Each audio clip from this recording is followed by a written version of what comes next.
So I'm going to do a few videos about the 8 brocades. I'm going to do one where I just do the 8 brocades, but it's quite important for you to learn the details so that you can do it properly. I'm going to do it in 3 sections because I think it's more important that you learn the exercises properly and just do like a couple properly and then learn all of them properly instead of like learning all of them not that well. So there's a few things I want to say before getting into learning them.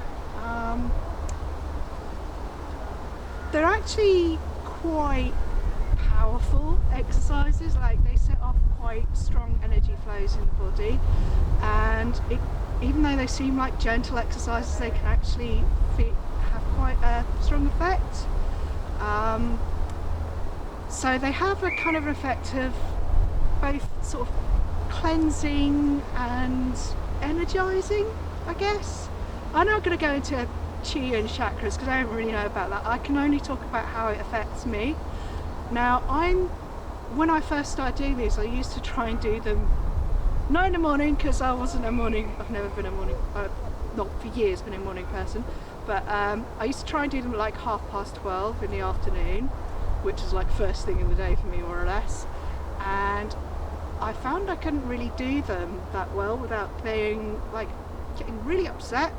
And that was the last time I tried to do it. I was on about the 5th one.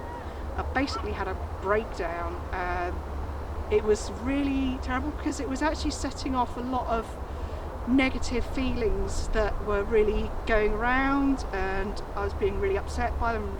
It's bringing up negative thoughts, and I realised that really, although they often say do Tai Chi and Qigong and stuff in the morning, for me personally that wasn't working. For quite a long time I used to do Tai Chi and these 8 exercises kind of late at night, maybe about midnight before I went to bed, just because I was so worried about bringing up that awful feelings again. Now the thing is, in the morning, I think the reason they say in the morning is because that's a time of clearing toxins, and you know, it's when you go to the toilet, clear out anything that's come out, blowing your nose, you know, there's stuff that's built up over the night, you need to clear it out, and that's why they say do the Qigong exercises and that kind of thing earlier in the day. Now the thing is, my body clock doesn't work that way very well, to be honest.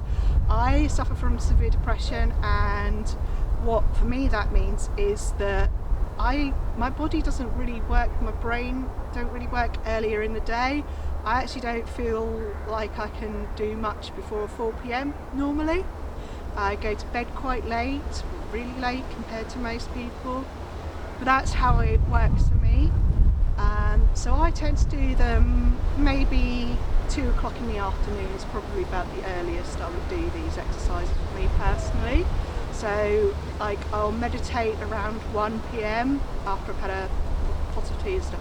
So that's what works for me. I think it's best for you to work out what works for yourself and how it feels for you, but I think it's really important to take notice of how you feel when you do these exercises. I mean, all these exercises are a meditation.